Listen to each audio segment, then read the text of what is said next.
Hi, I'm Dr. Doni Wilson, and I'm so glad you're joining me on How Humans Heal.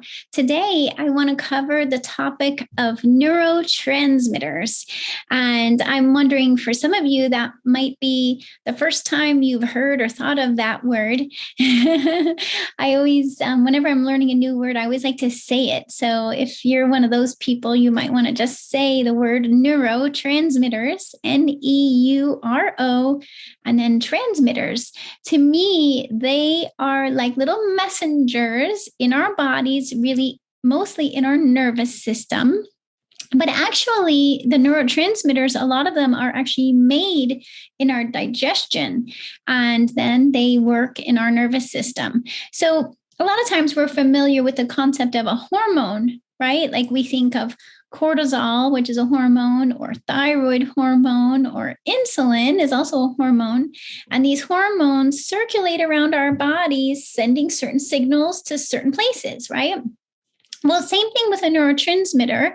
It's like a hormone, but it's in the nervous system, and it's sending signals between our nerves and throughout our nervous system. So the neurotransmitters affect a bunch of different things, but the four main areas, that way I think about it, is the neurotransmitters affect our mood.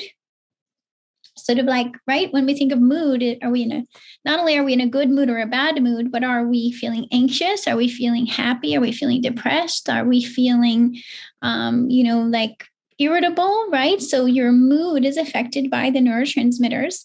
Also, your focus. By the way, if those of you haven't met, this is Allie. She's my desk cat. So she's here to help me talk about neurotransmitters today. Right, Allie? How is your mood, Allie?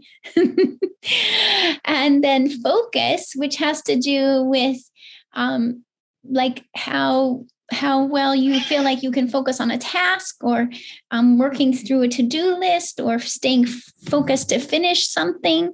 Sometimes people talk about brain fog or ADHD, right? Where we feel like we're not so focused. Maybe we're distracted, or it's hard to remember what we were just doing. That's kind of that brain fog. So that's how neurotransmitters affect focus. Neurotransmitters also affect our sleep. So if we're falling asleep easily and staying asleep versus maybe it's hard to fall asleep, or you're waking up and feeling anxious or overstimulated, that could be related to your neurotransmitters. As does have to do with your energy levels. I call it your energy levels. So it could be if you're feeling tired, then you have low energy. Or if you're feeling overstimulated, then you have, right, like a high energy. So your energy level in general during the day is also influenced by your neurotransmitters. So these are four key things that influence how we feel all the time, right? Our mood, our focus, our sleep, and our energy have a lot to do with our experience day to day in our lives. So that means neurotransmitters have a lot to do with how we feel in our experience. And I think this is why when our neurotransmitters are not optimal, we end up feeling anxious, or if having a low mood, or depressed, or feeling, distracted, or not able to complete what we're wanting to complete during the day, or not sleeping well, right? Then we are going to be thinking, I need to do something about this. I want to feel better. My mood, my energy, my sleep feel better. And we end up, in our system of medicine, we end up a lot of times then going to a mental health practitioner or psychiatrist. And that's where we end up using medications that influence or affect the neurotransmitter levels. So these medications we might call psychotropic medications, antidepressants, anti-anxiety. These are medications that, for the most part, the way they work is they work on the receptors. So in a nerve, you have this neurotransmitter floating along, and it has to land in a receptor on the nerve. And when it hits the receptor, that's when it has its influence on our mood, energy, sleep, focus. So if there's less of this neurotransmitter floating around, there's less of it to go into the receptor, less of whatever that influence it's having on our nervous system. Or if we change the receptor, we we make the substance stay longer, or we prevent it from breaking down, right? So if we change the way the receptor handles the neurotransmitter, it can have an influence on our mood, energy, sleep, and focus. You see what I mean? So these medications are often working from the receptor. They don't actually increase our body's ability to make more or less of these neurotransmitters. It's really shifting the way our body handles the neurotransmitters at the receptor level, is how most of them work. And one of the tricky things with these medications is they can create a dependency, meaning the receptor gets used to that chemical being there. And so if we remove it, then we're going to have withdrawal symptoms. And any of you who've taken a medication that affects these neurotransmitter receptors, and then you try to decrease it or stop it, you might have personal experience with these withdrawal symptoms. And so it can be very tricky at first it can be very helpful because now could help with your mood, sleep, energy, and focus. But then sometimes they have side effects, and sometimes you want to decrease it. And when you decrease, if you decrease too quickly, you can have withdrawal symptoms because the receptors can readjust, but it takes time. It takes time for the receptor to adjust to changes in the chemicals that influence them. So that's why you may have withdrawal symptoms or a dependency on certain medications, such as what we usually think of as antidepressants or benzodiazepines, for example, are also in this category, and many other medications that have to do with helping with mood. Sometimes they're also used for helping with sleep, right? And so a lot of times we're thinking that the only way to address neurotransmitter imbalances is with these medications. And what I want to really help you to know here today is that that's not the only way to influence your neurotransmitters. And that neurotransmitters are made within our bodies. Our body makes our neurotransmitters from amino acids, which comes from the protein that we eat in our diet. So it's pretty amazing when you think about it. We eat protein, whether that's animal protein or plant-based protein. Those proteins are broken down into amino acids. Maybe you've heard of some of them, like tryptophan and theanine and more tyrosine. There's a bunch of amino acids. And then our body takes these amino acids along with some nutrient precursors, and it goes through a biochemical process to make, there's a different process for each neurotransmitter, right? So they each have a different precursor nutrient, and they have a different pathway they go down to create these neurotransmitters in our body. And as I mentioned at the beginning, a lot of these neurotransmitters are actually made in our digestive tract. Serotonin, for example, is a pretty well-known neurotransmitter. So it's a messenger in the nervous system that affects mood, sleep, energy, and focus. It's mostly over 90% made in the digestion. And I think it's 95%. And then the other 5% is made in the nervous system. But the serotonin is signaling throughout our body and throughout our nervous system. And so to think, oh, wow, serotonin is made from protein that you eat. Your body converts it and then uses it in your nervous system. So if you have a sense that maybe your serotonin is low, or what I like to do is actually measure it. We can measure the serotonin in urine so we can find out for sure if your serotonin is low. If it's low, then we can, first of all, make sure you're getting enough protein in your diet. And I think this is important for everyone to know, to emphasize making sure you get enough protein. We usually think of protein related to muscle building, which is true. We also use amino acids to build muscle, but we need to make sure we're getting enough protein in our diet to make our neurotransmitters too. And it's hard, say you need more serotonin, you could think, well, how do I get more in my diet that's specifically tryptophan, that's the precursor to serotonin? So you could go, well, let's make sure I get enough, let's say animal protein, probably like chicken or turkey would be one of the higher sources of tryptophan. And so you can do that, but there's limits to how much you can eat, right? Like you can only eat so much protein in one day. And if you're depleted in a certain neurotransmitter like serotonin, then we might need more of that specific amino acid in order to help your body catch up I actually think of it like I would anemia.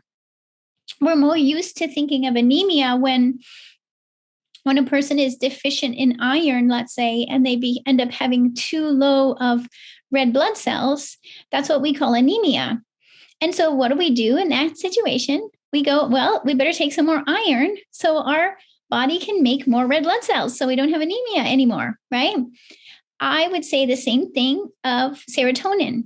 You could have essentially like an anemia of serotonin. You have too little. And in order to make more, we need to increase your dose of the precursor nutrients, which would be either tryptophan, but actually when I use supplements and when I use this clinically, I usually use not the tryptophan, but the next step in the process called 5-HTP or 5-hydroxytryptophan.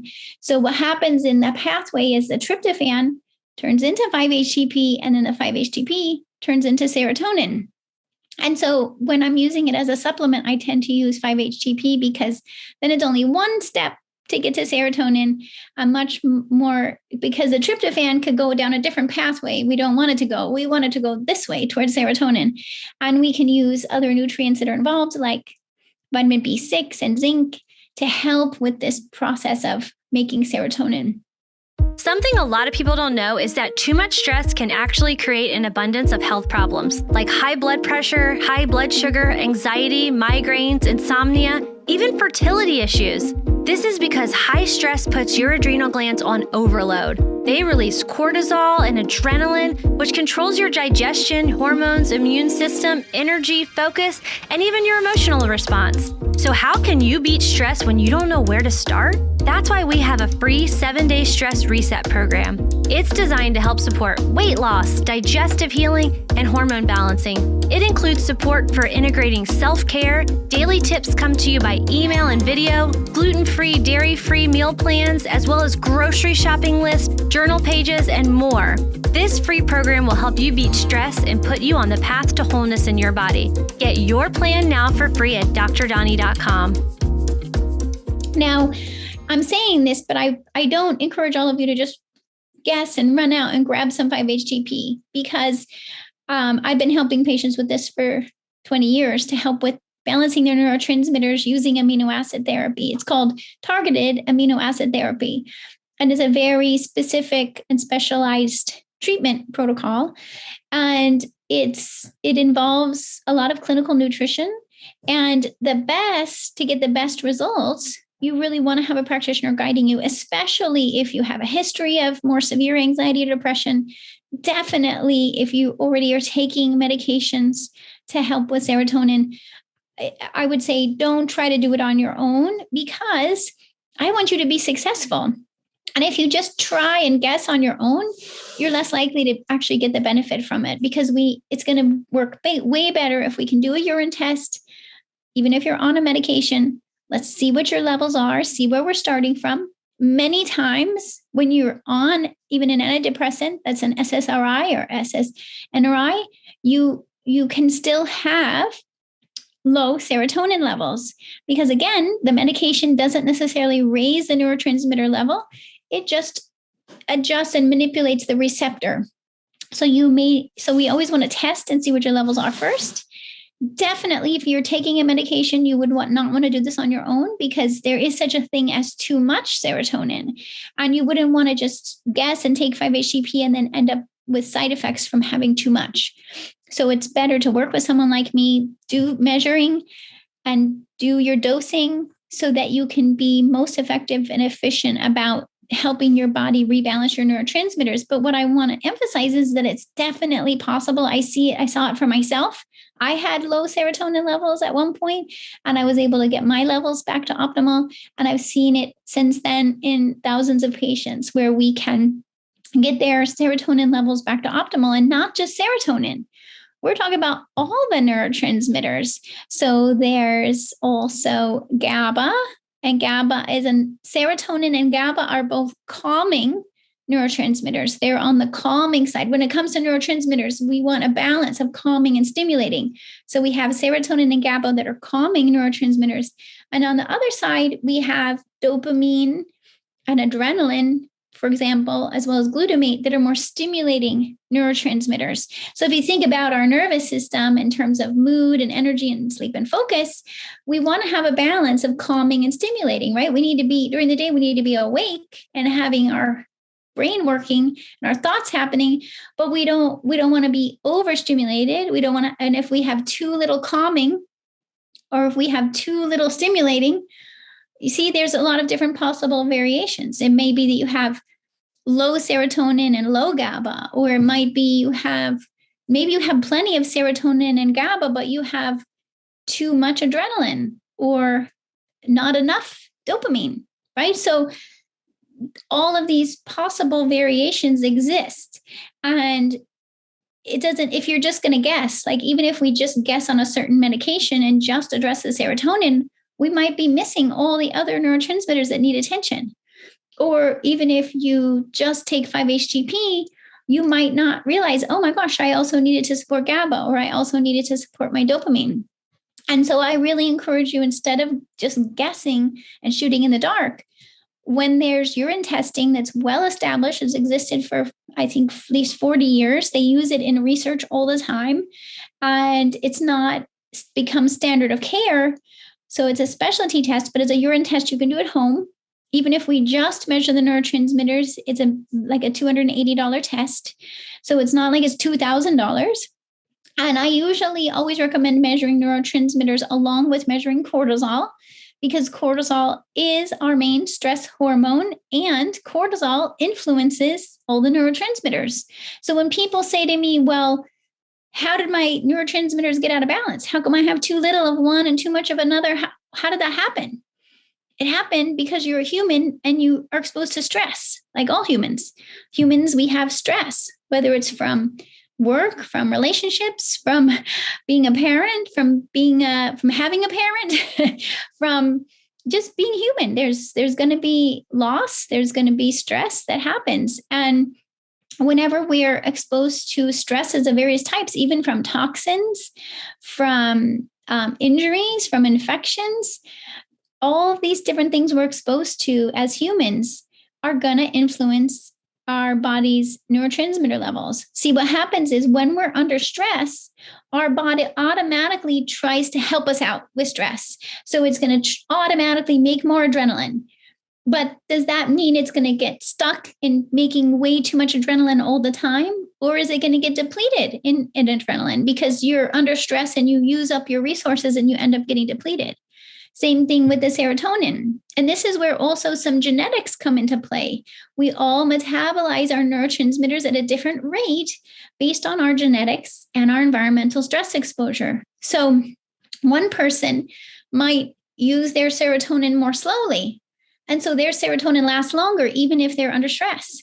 Another person burns through their serotonin fast. So as soon as stress comes along, they use up their serotonin really fast. That's my case. I use up my serotonin super fast. So then I know, based on my genetics and my stress exposure, I'm going to have to give myself more 5-HTP in order to keep up with maintaining my serotonin levels when I'm stressed. Now, if my stress level decreases, which is always a beautiful, wonderful thing we can aim for, is to help our bodies be less stressed.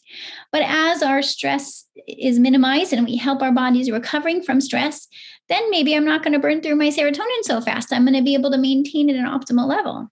And you're going to know that based on your mood, your energy, your sleep, and your focus. And you go, oh, how well am I maintaining my serotonin levels based on my current state? How much extra 5-HTP do I need to maintain? Same thing with the GABA. GABA, I think of as our stress buffer. It's our buffer, it's our cushion between me and stress. There's a cushion, almost like shocks on your car. And if you have enough GABA, you kind of have this buffer between you and the stress.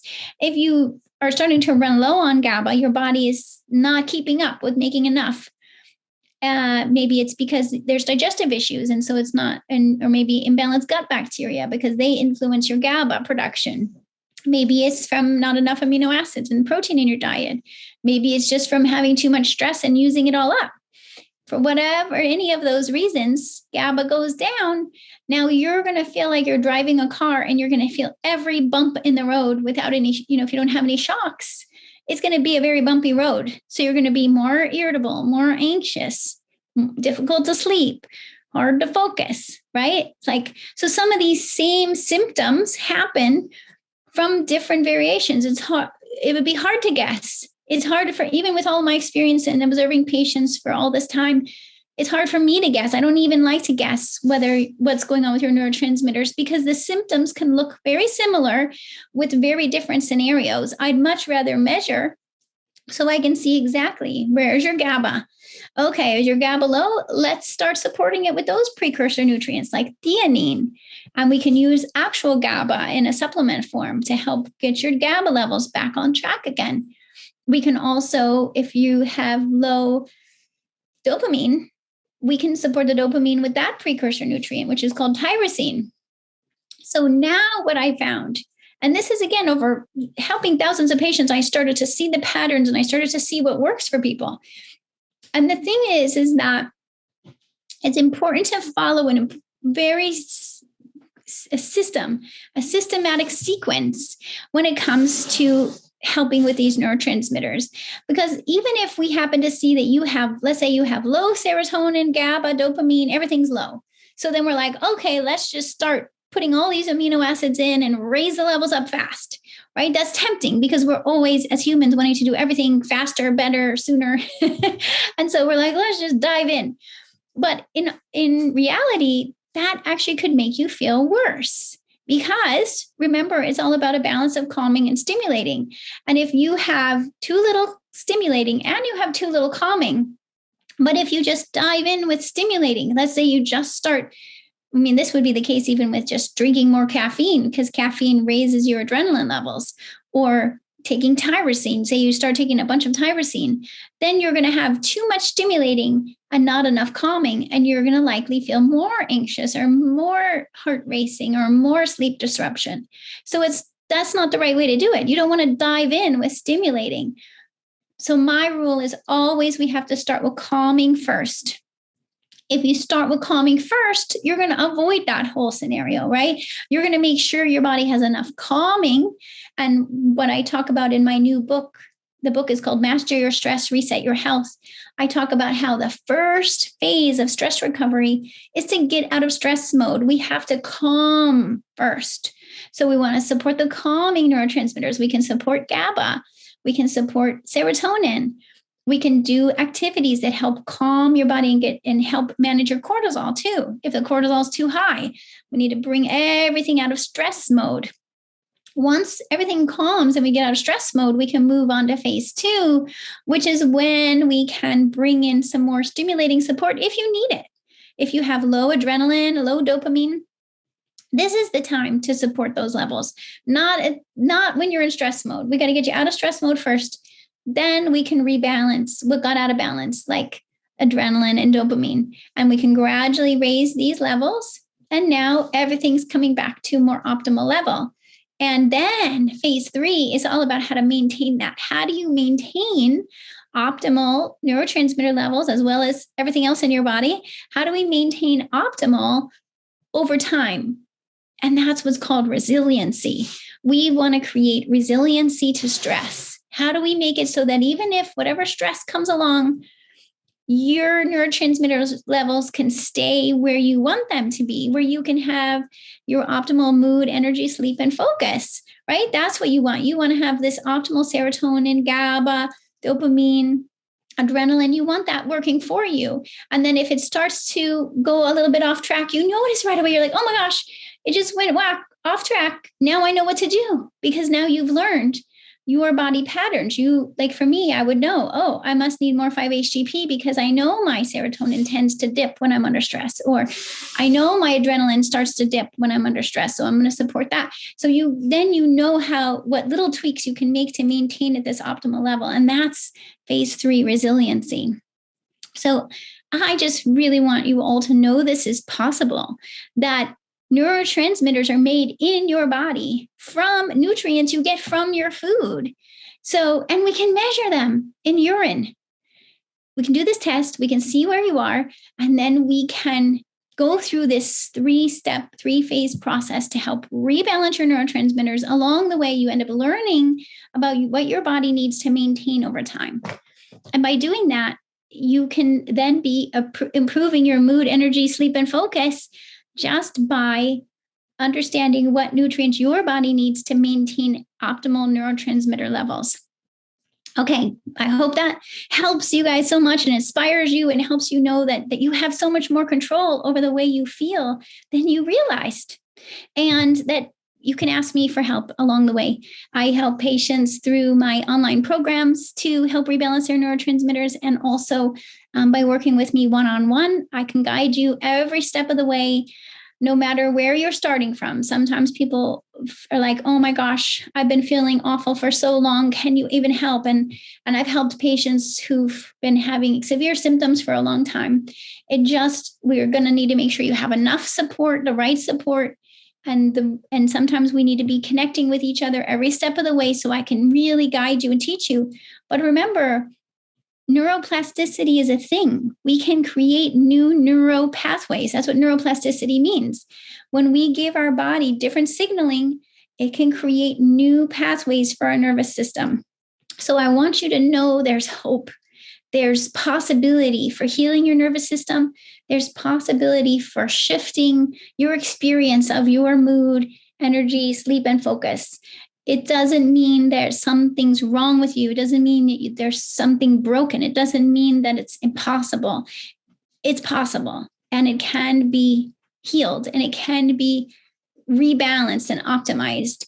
And I say this from over 22 years experience of helping myself and patients to do this. So if you have questions, please reach out to me. I'm going to be sharing more in blog posts about the neurotransmitters, including serotonin. And I'm going to be sharing, there's a lot more in my new book. So if this is intriguing to you and you want to get started, then definitely go order Master Your Stress, Reset Your Health, because I lay it all out for you in there. And then if you need more help, I'm here for you. Then you can always reach out and I'll guide you from there. Thanks so much for joining me, and I look forward to catching you next time. Thanks for listening to How Humans Heal. If you liked this episode, leave a rating and a review. And for more resources, visit drdoni.com.